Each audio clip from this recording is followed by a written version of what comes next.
देखिए पत्रकार महोदय, पहली बात तो डीयू भी इस देश में है और वो भी दिल्ली में है, और दिल्ली में जेएनयू भी है, जामिया मिलिया का भी आप नाम सुनी होंगी, और अलीगढ़ मुस्लिम यूनिवर्सिटी का भी नाम सुनी होंगी। ये 3-4 यूनिवर्सिटी से क्यों नहीं आप कभी सुनी है स्लोगन देश के खिलाफ या उमर खालिद जैसे आतंकवादी के समर्थन में, लेकिन जेएनयू से क्यों निकलता है? अब रही बात, आप प्रशासन की बात कर रही हैं। प्रशासन कन्हैया कुमार को भी छोड़ा था, तो इसका मतलब ये नहीं कि प्रशासन गलत था, और कन्हैया कुमार को पैक भी किया था प्रशासन, तो इसका मतलब ये नहीं कि वो सही था। तो प्रशासन अपने अकॉर्डिंग जितना बन पाता है वो कर रहा है, ठीक है। अब दूसरी बात, वहाँ पे जो उमर खालिद के समर्थन में लोग आ रहे हैं उनको रोक क्यों नहीं रहा है सरकार? जब यहाँ पे देश में, भारत देश के अंदर एक गौ रक्षक है हमारा मोनू मानेसर भाई, उस मोनू मानेसर भाई के अगर समर्थन में कोई बंदा ट्वीट कर दे या कोई बंदा अगर मान लीजिए समर्थन में रैली निकाल दे तो लोग के ऊपर एक्ट लग जाता है, दंगा भड़काने का, क्या क्या चीज़ का, कि भाई जुनैद नासिर को मार दिया था मोनू मानेसर, एकमात्र यादव गौ रक्षक हम उसको मानते हैं, यादव का नाम ऊंचा कर दिया है, उस बंदा का समर्थन इस देश में नहीं कर सकती हैं। लेकिन उमर खालिद, शर्जील इमाम, कई सारे आतंकवादी का समर्थन कर सकती हैं। जेएनयू के कुछ जो हलाल प्रोडक्ट्स है वो आपको दिखाने का काम कर रहे हैं, तो सरकार को इस पर कठोर कार्रवाई करनी चाहिए। क्योंकि देखिए आज जो हिडमा वाले लोग थे जो दिल्ली गेट वहाँ इंडिया गेट पर बैठ के बोल रहे थे हिडमा घर से निकलेगा, दिल्ली पुलिस उसको अरेस्ट किया, पार्लियामेंट थाना ले गया, फिर वहाँ से आधे घंटे के अंदर छोड़ दिया, छोड़ा या नहीं?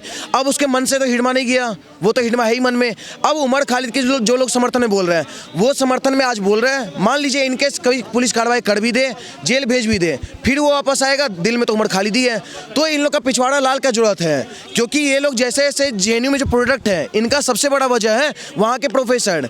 क्योंकि डीयू में क्यों नहीं होता ऐसा कुछ भी? डीयू में एबीवीपी का वर्चस्व है, भगवा पूरा लहरा रहा है, वहाँ पे एक भी आतंकवादी के समर्थन में, एक भी देश के खिलाफ कोई भी स्लोगन नहीं चलता, लेकिन यहाँ पे चल रहा है जेएनयू में।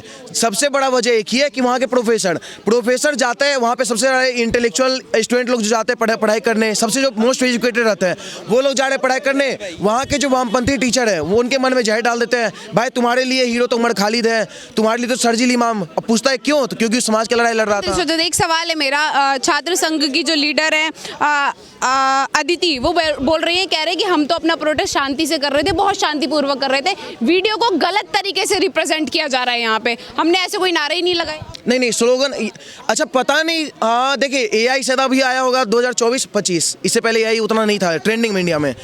एआई जो हमको होता है कन्हैया कुमार के टाइम से ट्रेंडिंग में चल रहा है।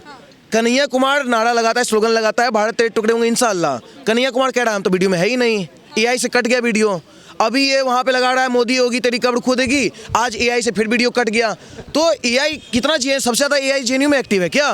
कि मतलब स्लोगन लगा तो लास्ट में बोल दो कि हम तो स्लोगन लगाए ही नहीं, सरकार दबाव बना रहा है। अभी तुर्कमान गेट पे भी आप देखे होंगे दंगा जो हुआ है, उसमें एक बंदा को पुलिस पकड़ के ले जा रहा है, वो कह रहा है मैं तो दवाई लेने जा रहा था जी। तो समझ लीजिए ये लोग जब पकड़ाएगा तो थोड़ी बोल देगा हम चोर हैं या हम आतंकवादी हैं, वो तो बोलेगा हम तो दवाई लेने जा रहे थे, हम तो भारत माता की जय का स्लोगन लगा रहे थे। लेकिन वो भारत का पूरा जनता सुना है ना कि मोदी होगी तेरी कब्र खोदेगी। ये लोग कई सारा स्लोगन लगाए, सफल एक भी नहीं हुआ। ब्राह्मण बनिया भारत छोड़ो, हम ब्राह्मण हैं, कहाँ छोड़ दिए, हम तो यहीं खड़े हैं। ठीक, बनिया भी यहाँ पे देख, अंशु इधर आइयो भाई, अभी बनिया से वेट करवा देते हैं आपको। ये भाई बनिया है, कहाँ भारत छोड़ दिया? तो जेएनयू का नारा कहाँ सफल हुआ? ब्राह्मण भी यहाँ, बनिया भी यहाँ, कोई नहीं भारत छोड़ा। हम अगले दिन जेएनयू पहुँचे हैं, आपको पता है मेरे बारे में, हम अगले दिन जेएनयू पहुंचे थे और रातों रात वहाँ पे पोस्टर चिपका दिए थे, रातों रात पूरे जेएनयू के अंदर, कि वामपंथ की छाती पर रणवीरों ने झंडा गाड़ा है, हर जोर उनके टक्कर पे संघर्ष हमारा नारा है, ठीक है। और चिपकाए थे, अगले दिन डिटेन हुए थे, अरेस्ट भी हुए थे हम। तो हम तो वो ब्राह्मण है। ये लोग इतने कायर कौम है ना कि ये लोग जाते हैं रात के अंधेरे में जेएनयू के अंदर, लिख देता है ब्राह्मण बनिया भारत छोड़ो, ठीक, छुड़वा पाते नहीं। उसके बाद लिख देते हैं कि भारत तेरे टुकड़े होंगे इंशाअल्लाह, ना भारत का टुकड़ा भी नहीं हुआ, उल्टे भारत और एकजुट होते जा रहा है। कुछ दिन बाद सुनिएगा, बहुत जल्दी न्यूज़ आने वाला, बांग्लादेश आ गया भारत में, तो भारत और अखंड होते जा रहा है। दूसरी बात ये लोग सुनिए तो, शिक्षा संस्थान हड़बड़ाइए मत। दूसरी बार ये लोग क्या नारा लगाए कि मोदी योगी तेरी कब्र खोदेगी, आज तक खुद ही नहीं पा रहा है मोदी योगी का कब्र, ना पाकिस्तान खोद पाया ना बांग्लादेश।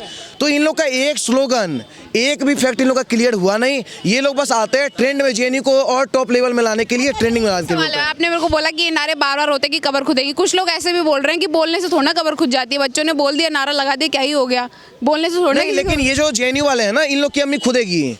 और आप जो बोल रही है ना, बोलने से क्या होता है, मोदी योगी का तो कब्र नहीं खुदेगा, लेकिन ये लोग की अम्मी जरूर खुदेगी, देख लीजिएगा, बहुत जल्दी खुदने वाला है।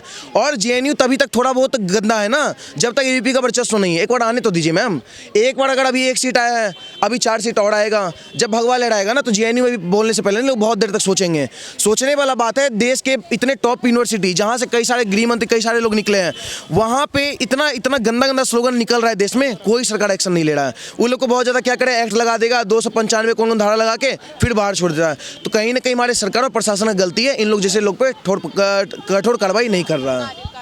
जी सर, क्या कहना चाहेंगे आप, जो ये शिक्षा के स्थानों से इस तरीके की नारेबाजी हो रही है, कह रहे हैं कि मोदी शाह तेरी कब्र खुदेगी, क्या ऐसा कहना सर आपको लग रहा है कि क्या होने वाला है फिर देश का भविष्य जब युवा ही इस तरीके की नारेबाजी करेगा? मैडम देखिए तो गलत है ना। अब ये अच्छा, ये विपक्ष के नेता जितने भी मतलब ये जो जेएनयू वालों ने नारे लगाए हैं, थोड़े दिन पहले ये ब्राह्मणवाद के भी लिए नारे लगा रहे थे, ठीक है, ब्राह्मणवाद से आज़ादी वगैरह। आप भी शायद वहाँ पर रिपोर्टर थे जंतर मंतर पे। तो मैडम इनका ये उसी कॉलेज से ये कन्हैया कुमार भी निकल के आया है, इसने भी वही नारे लगाए थे। तो मैडम देखिए विपक्ष का ये विपक्षी है, ठीक है, ये देश को तोड़ने वाली बात करते हैं, ठीक है, एकजुट वाली बात नहीं करते, हमेशा देश के विरुद्ध काम करते हैं ये। तो इनके बारे में पहले भी बहुत बार बोल चुका हूँ, बस और ज़्यादा मैं इनके बारे में बोलना नहीं चाहूँगा। राहुल भाई बता दें। मैं पूछना चाहूँगी कि कभी शर्जील इमाम के समर्थन में नारे, उमर खालिद के समर्थन में नारे, आखिरकार चल क्या रहा है जेएनयू में? आप बोल रहे हैं मोदी शाह तेरी कब्र खुदेगी। मैडम पहले एक गाना था, बहारो फूल बरसाओ मेरा महबूब आया है। आज तिहाड़ जेल के बाहर फूल बरसाए जा रहे हैं उनके ऊपर, जो देश को तोड़ने वाले लोग थे, जो देश में अराजकता फैलाने वाले लोग थे, जिनके दंगे के चलते अंकित शर्मा जैसे बच्चे को चाकू गोद गोद के मार दिया गया। एक नेगी भाई साहब थे उत्तराखंड के, उनको मार दिया गया। उनकी माँ से जाकर के पूछना कि इन दरिंदों को जेल में ही रखना चाहिए था, बेल देनी चाहिए थी या नहीं देनी चाहिए थी, उनका परिवार बताएगा। तो ये मोदी कब्र खोदने की बात कर रहे हैं, ये कब्र खोदते रह जाएंगे, इनको ज़मीन नहीं मिलेगी। जैसे जापान ने कह दिया ना कि मरोगे तो अपने देश जाना, या कब्र के लिए हमारे पास ज़मीन नहीं है। इतनी अच्छी इनकी इज्जत और मान सम्मान की है जापान ने।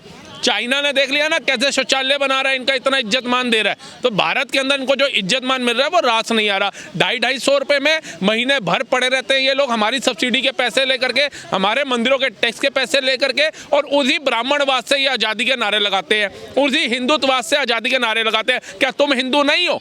बोल दो, अगर हिंदुत्ववाद से आज़ादी चाहिए तो तुम हिंदू नहीं हो, फिर काय तिलक लगा करके पहुँच जाते हो कन्हैया लाल के समर्थन के अंदर, कन्हैया कुमार के समर्थन में कि इलेक्शन लड़ रहा है उसको नेता बनाएंगे हम लोग। जब सब्सिडी चाहिए, जब आरक्षण चाहिए, जब इनको सुविधाएं चाहिए, जब योजनाओं का लाभ चाहिए, तो हम हिंदू हैं जी। और जैसे ही इनका एक नेता हो गया एजेंडा चलाना है, तो हिंदुत्ववाद से आज़ादी, ब्राह्मणवाद से आज़ादी, इनको लठ बजाओ लंबे लंबे। राहुल जी, स्टूडेंट लीडर है एक अदिति, वो बोल रहे हैं कि हम तो देखो कोने में शांति से अपना प्रोटेस्ट कर रहे थे, वीडियो वायरल हो गया, हमारी क्या गलती, हमने तो शांतिपूर्वक अपनी बात रखी जो भी थी, वीडियो को गलत तरीके से रिप्रेजेंट किया जाए। हाँ, सारी वीडियो इनकी गलत आती है, टबली बजा बजा करके यही राग रोना आते हैं। अभी जंतर मंतर में एक पत्रकार को बोल रहे थे कि आप मोदी से दिक्कत है उन्हें बोलिए, योगी से दिक्कत है उन्हें बोलिए, लेकिन ब्राह्मण से आज़ादी के नारे क्यों लगाए जा रहे हैं, हिंदुत्व की आज़ादी के नारे क्यों लगाए जा रहे हैं, उनको खत्म करने की बात की जा रही है, तो उसे गोदी मीडिया कह करके चिल्लाने लगे थे। तो इनके पास एक ही चीज़ है, जो सत्य की बात करेगा, असत्य को हटाएगा, वो गोदी मीडिया हो जाएगा। तो ऐसे छात्रों को यही बोलूंगा, नरेंद्र मोदी जी को संज्ञान लेना चाहिए और इनकी जो डिग्रियां हैं वो कैंसिल करनी चाहिए, क्योंकि ये साइंटिस्ट नहीं बनेंगे, सुनीता विलियम्स बन करके चांद पे थोड़ी ना जाएंगे, अंतरिक्ष पे थोड़ी ना जाएंगे, ये बम बांध के फटेंगे अल्फला यूनिवर्सिटी की तरह। ये मोदी और शाह की कब्र खोदने की बातें कर रहे हैं, इनसे के मुंह से कभी सुना अल्फला यूनिवर्सिटी के जो छात्र बम बांध के फट गए उनकी कब्र खोदेंगे? आतंकवादियों की कब्र खोदेंगे, वामपंथियों की कब्र खोदेंगे, नक्सलवादियों की कब्र खोदेंगे, आंदोलन जीवियों की कब्र खोदेंगे, ये जो लश्कर तैयबा है इनकी कब्रें खोदेंगे, जो आतंकवादियों का संरक्षण करते हैं उनकी कब्रें खोदेंगे, जो भारत में रह करके भारत से गद्दारी करते हैं उनकी कब्रें खोदेंगे। ये उनकी कब्रें नहीं खोदेंगे जिन्होंने इनकी माँ को छत दी प्रधानमंत्री आवास के तहत, उसकी कब्र खोदेंगे। जिन्होंने इसके बाप को शौचालय बना करके दिया कि इसकी माँ और बहन खुले में शौच ना जाए, उस मोदी योगी की कब्र खोदेंगे। जिसने सुकन्या योजना दी, स्वनिधि योजना दी, बेटी बचाओ बेटी पढ़ाओ योजना दी, जिसके तहत ये पढ़ लिख पा रहे हैं, ये उनकी कब्र खोदेंगे। जो अभिनंदन को 24 घंटे में लाया, कतर से 7 सैनिक लेकर के राम मंदिर भारत में नहीं अबू धाबी में बना करके दिखाया, ये उसकी कब्र खोदेंगे। जो 29 कंट्रियों से सर्वोच्च सम्मान लेकर के आया, पपुआ लूनिया का पैर छूता हुआ दिखाया, ऑस्ट्रेलिया का बोलता नजर आया, मोदी दा बोल, ये उसकी कब्र खोदेंगे। जिसके आते ही कर्फ्यू मुक्त कश्मीर हो गया, लाल चौक पे तिरंगा फहरा दिया, चिनाब ब्रिज बना दिया, अटल सेतु बना दिया, सुदर्शन सेतु बना दिया, ये उसकी कब्र खोदेंगे। एक सवाल और है, मेरा आखिरी सवाल है, क्या पुलिस जो कार्रवाई कर रही है, तो लीडर जो स्टूडेंट लीडर है वो कह रहे हैं कि पुलिस भी यहाँ पे पक्षपात कर रही है। अब पूरा देश ही पक्षपात कर रहा है, मैं भी पक्षपात कर रहा हूँ मैडम। जो आप सत्य की बात करोगे सारे पक्षपात करेंगे, सारे मोदी और योगी के गुलाम हो जाएंगे, अमित शाह के गुलाम हो जाएंगे इस भारत के अंदर, क्योंकि ये संवैधानिक तरीके से तो देश चलेगा नहीं। ये इनके लोग आंतरिक जो हत्या करते हैं ऐसे लोगों के हिसाब से चलेगा। जो गुंडागर्दी करते हैं, जो दंगे कराते हैं, जो टुकड़े टुकड़े गैंग के नारे लगाते हैं, जो भारत को काटने की बात करते हैं, जो अफजल गुरु को पैदा करने की बात करते हैं, ये निर्णय लेंगे। अब फैसले सुप्रीम कोर्ट, हाई कोर्ट में नहीं लिए जाएंगे। संविधान से देश नहीं चलेगा, जेएनयू के माध्यम से देश चलेगा।